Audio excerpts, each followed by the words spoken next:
Hello friends, പുതിയൊരു വീഡിയോയിലേക്ക് എല്ലാവർക്കും സ്വാഗതം. ഇന്ന് നമ്മൾ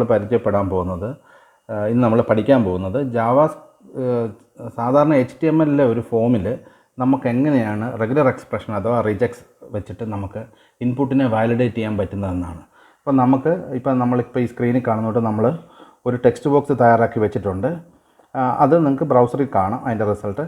നമ്മളിനി ആകെ ചെയ്യേണ്ടത് ഈ ടെക്സ്റ്റ് ബോക്സിൽ നമുക്ക് റിക്വയർഡ് എന്നുള്ളത് കൊടുക്കുക. ആ റിക്വയർഡ് കൊടുക്കുമ്പോഴാണ് വാലിഡേഷൻ സാധാരണ ഒരു വാലിഡേഷൻ എനേബിൾഡ് ആവും. അതായത് അത് ചെക്ക് ചെയ്യും. നമുക്ക് ആയിട്ടൊരു ടെക്സ്റ്റ് ബോക്സിനെ നമുക്ക് സബ്മിറ്റ് ചെയ്യാൻ പറ്റില്ല. ഇപ്പോൾ നമ്മളിവിടെ സബ്മിറ്റ് ചെയ്ത് കഴിഞ്ഞാൽ അത് ഓട്ടോമാറ്റിക്കായിട്ട് അതവിടെ വാലിഡേഷൻ വരും, ചെക്കിങ് വരും. അപ്പോൾ നമ്മളിനി ഇവിടെ ചെയ്യാൻ പോകുന്നത് എന്താണെന്ന് വെച്ച് കഴിഞ്ഞാൽ, ഇതിപ്പോൾ ഒരു അക്ഷരം എന്തെങ്കിലും നമ്മളിവിടെ സബ്മിറ്റ് കൊടുത്തു കഴിഞ്ഞാൽ അത് വാലിഡേഷന് നമുക്ക് മാറും. അപ്പോൾ നമുക്കിതല്ല, നമുക്ക് എന്തെങ്കിലും ഒരു പ്രത്യേക ഫോർമാറ്റ്, ഫോർ എക്സാമ്പിൾ നമുക്കിപ്പം ഒരു ടെക്സ്റ്റ് അല്ലെങ്കിൽ ഒരു ഫോൺ നമ്പർ ഒരു പർട്ടിക്കുലർ ഓർഡറിലാണ് വേണ്ടതെങ്കിൽ നമുക്ക് വാലിഡേറ്റ് ചെയ്യിക്കാൻ പറ്റും ഇത് വെച്ചിട്ട്. അപ്പം അതിനുവേണ്ടിയുള്ള ഒരു ആട്രിബ്യൂട്ടുണ്ട് ഈ ടെക്സ്റ്റ് ബോക്സിൽ, പാറ്റേൺ എന്ന് പറയും.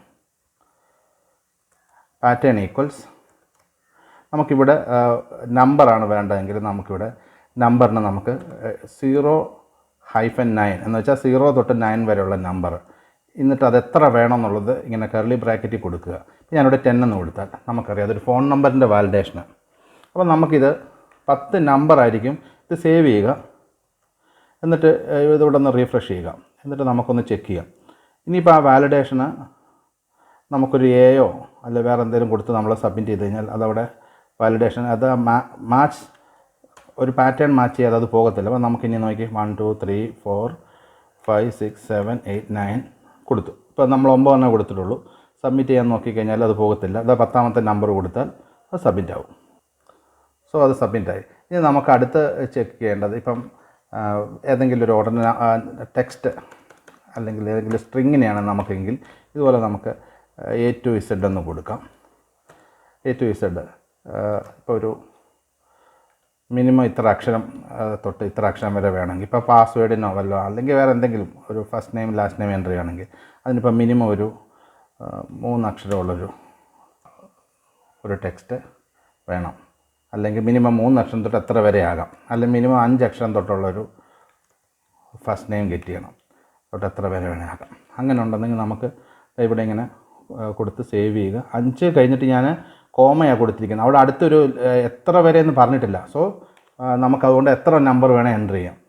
അവിടെ വേണമെങ്കിൽ നമുക്കൊരു ലിമിറ്റ് പറയാം, 10 എല്ലാം പറയും. ഇപ്പോൾ ഞാനിവിടെ 1 2 ഇപ്പോൾ ഞാൻ ടോം എന്ന് കൊടുത്തിരിക്കുന്നു. അത് 4 അക്ഷരമേ ഉള്ളൂ.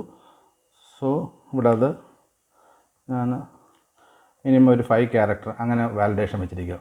പക്ഷേ എനിക്കിവിടെ വേണമെങ്കിൽ പറയാം ഇനി എത്ര വരെ മാക്സിമം പോകണമെന്ന് ഇവിടെ പറഞ്ഞു കൊടുക്കാം. ഇപ്പോൾ എനിക്ക് വേണമെങ്കിൽ ഒരു 10 എന്ന് പറഞ്ഞു കൊടുക്കാം. അപ്പോൾ ഒരു മിനിമം ഒരു 5 to 10 ആയിരിക്കും ആ റേഞ്ച് വരിക. ഇനി നമുക്ക് അപ്പർ കേസാണ് വേണ്ടതെങ്കിൽ നമുക്കിവിടെ ഇത് മാറ്റിയിട്ട് AZ എന്നിങ്ങനെ കൊടുക്കാം. അപ്പോൾ ഇനി അത് അപ്പർ കേസ് ലെറ്റർ മാത്രമേ ഇതിനകത്ത് അക്സെപ്റ്റ് ചെയ്യത്തുള്ളൂ. അതും മിനിമം 5 അക്ഷരമൊക്കെ ഉള്ള. അപ്പോൾ ഇനിയിപ്പോൾ ഞാൻ സ്മോൾ ലെറ്ററിൽ തോമസ് എന്ന് കൊടുക്കുവാണ്. അതവിടെ വാലിഡേറ്റ് ചെയ്യുന്നതിനകത്തത് ഇഷ്യൂ കാണിക്കും. അപ്പോൾ ഞാനത് അപ്പർ കേസ് ആക്കുന്നു. ഇനി ആ വാലിഡേഷന് പ്രശ്നമില്ല, അത് വാലിഡേറ്റ് സക്സസ് ആയി പൊക്കോളും. കണ്ടല്ലോ. അപ്പം ഇതാണ് സ്ട്രിങ്ങിന്. ഇനി നമ്പറിന് നമ്മൾ കാണിച്ചു. ഇപ്പോൾ നമുക്കൊരു ഫോൺ നമ്പർ വാലിഡേറ്റ് ചെയ്യണം, 10 ഡിജിറ്റുള്ള അല്ലെങ്കിൽ എന്തെങ്കിലും ഒരു പ്രത്യേക ഫോർമാറ്റുള്ള, ഇടയ്ക്ക് ഹൈഫനോ അങ്ങനെ എന്തെങ്കിലും വരണമെങ്കിൽ നമുക്കിവിടെ ഈ 0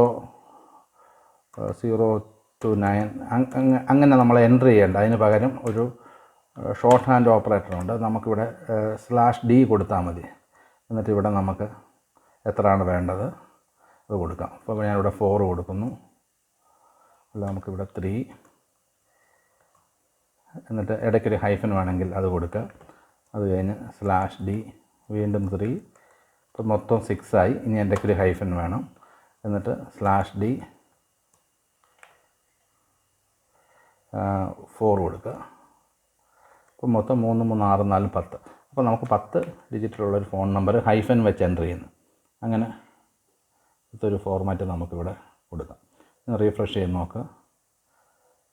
എന്നിട്ട് നമുക്ക് 912-0091901 ഹൈഫൻ ഞാൻ 2 എണ്ണം മാത്രം കൊടുക്കുന്നു, അല്ലെങ്കിൽ 3 എണ്ണം കൊടുക്കുന്നു. ഒരെണ്ണം കൂടെ എൻ്റർ ചെയ്യാനുണ്ട്, ജസ്റ്റ് വാലിഡേഷൻ അവിടെ വർക്ക് ചെയ്യുന്നുണ്ടെന്ന് അറിയാൻ. സോ വാലിഡേഷൻ അവിടെ വർക്ക് ചെയ്യുന്നുണ്ട്, ഒരു നമ്പർ ഇവിടെ കൊടുക്കുക. ഇപ്പോൾ വാലിഡേഷൻ്റെ സക്സസ് ആയി, നമുക്ക് സബ്മിറ്റ് ചെയ്യാൻ പറ്റുന്നു. ഇനിയിപ്പോൾ ഇതുപോലെ തന്നെ നമുക്ക് പ്രധാനമായിട്ടുള്ളൊരു കാര്യം ഇമെയിലിൻ്റെ ഒരു വാലിഡേഷനാണ്. ഇപ്പോൾ ഇമെയിൽ വാലിഡേഷൻ വേണമെന്നുണ്ടെങ്കിൽ നമുക്കിതുപോലെ എളുപ്പത്തിൽ കൊടുക്കാം. നമുക്ക് ഏതൊക്കെയാണ് ഇമെയിലിൽ ഉപയോഗിക്കുന്ന ലെറ്റേഴ്സ് അതിങ്ങനെ കൊടുക്കുക. A to Z 0 to 9, പിന്നെ നമുക്ക് അണ്ടർസ്കോർ ഒക്കെ, പിന്നെ അതുപോലെ എന്തൊക്കെ ഡോട്ട്, ഇതൊക്കെ ഇടയ്ക്ക് കൊടുക്കാമെങ്കിൽ ആ അക്ഷരങ്ങളൊക്കെ ഈ സ്ക്വയർ ബ്രാക്കറ്റിൽ കൊടുക്കുക. ഏതൊക്കെ അക്ഷരങ്ങളാണ് ഇമെയിലിനകത്ത് ഫസ്റ്റ് പാർട്ട്, അതാണ് നമ്മൾ thomas@gmail.com. അപ്പോൾ തോമസ് എന്നുള്ള പാർട്ട് TOM ഡോട്ട് അങ്ങനെയൊക്കെ നമുക്ക് എൻ്റർ ചെയ്യാം. നമ്പറൊക്കെ ഇടയ്ക്ക് എൻ്റർ ചെയ്യാം. അതുകൊണ്ടാണ് ഇതെല്ലാം കൊടുത്തിരിക്കുന്നത്. ഇത് എത്ര വേണം, എത്ര പ്ലസ് ഇട്ട് കഴിഞ്ഞാൽ ഒരു വൈൽഡ് കാർഡാണ്. നമുക്ക് one character to any character എത്ര വേണേലും എൻ്റർ ചെയ്യാം. അതാണ് പ്ലസ് അവിടെ വന്നു കഴിഞ്ഞാൽ. ഇനി നമുക്ക് അടുത്തത് വേണ്ടത് ഒരു @ വേണം. @ അടുത്തതിനെ കിടക്കുന്നത്. ഇപ്പോൾ തോമസ് അടുത്ത ജിമെയിൽ അല്ലെങ്കിൽ ഏതെങ്കിലും ഹോട്ട്മെയിൽ അങ്ങനെയൊക്കെ വരുന്ന പാർട്ടാണ് ഇനി അടുത്ത് വരുന്നത്. അതിനെ നമുക്ക് കണക്ട് ചെയ്യണം. അപ്പോൾ @ കഴിഞ്ഞാൽ വീണ്ടും ഇത് കൂട്ട് A to Z. അതിനകത്ത് നമ്പർ പാർട്ട് ഉണ്ടോയെന്ന് അറിയത്തില്ല വ്യക്തമായിട്ട്. അപ്പോൾ അത് ഉണ്ടെങ്കിൽ നിങ്ങൾക്ക് അതും കൊടുക്കാം. 09 ഡോട്ട് അണ്ടർസ്കോർ, അതിനുശേഷം അവിടെയും പ്ലസ് കൊടുക്കുക. അതിനുശേഷം പിന്നീട് ഒരു ഡോട്ട്, ആ ഡോട്ട് ഇത് ഇങ്ങനെ എസ്കേപ്പ് ക്യാരക്ടർ വെച്ച് വേണം കൊടുക്കാൻ. അപ്പം നമുക്ക് അപ്പോൾ thomas@gmail.com. ഇനിയുള്ളത് A to Z മാത്രമേ വരുള്ളൂ, നമ്പറൊന്നും ലാസ്റ്റ് പാർട്ടിൽ വരത്തില്ല. അപ്പോൾ അവിടെ നമുക്ക് മിനിമം 2 അക്ഷരം തരാം. .co തൊട്ട് 2 അക്ഷരമാണ്. .it .us കോം ആകുമ്പോൾ 3 അക്ഷരമാകും. തൊട്ട് എത്ര അക്ഷരം വേണോ അതുകൊണ്ട് അവിടെ പൂരിപ്പിക്കുന്നില്ല. സോ മിനിമം 2 അക്ഷരം അവിടെ വേണം. അതുകൊണ്ടാണ് 2 കോമ ഇട്ടിരിക്കുന്നത്. ഇത് ഇതൊന്ന് സേവ് ചെയ്യുക. ഒന്ന് സേവ് ചെയ്തിട്ട് നമുക്കിവിടെ ഒന്ന് റീഫ്രഷ് ചെയ്യാം. നമുക്കൊന്ന് എൻ്റർ ചെയ്ത് നോക്കാം. thomas@gmail, ജസ്റ്റ് ഒന്ന് ടെസ്റ്റ് കൊടുക്കാം.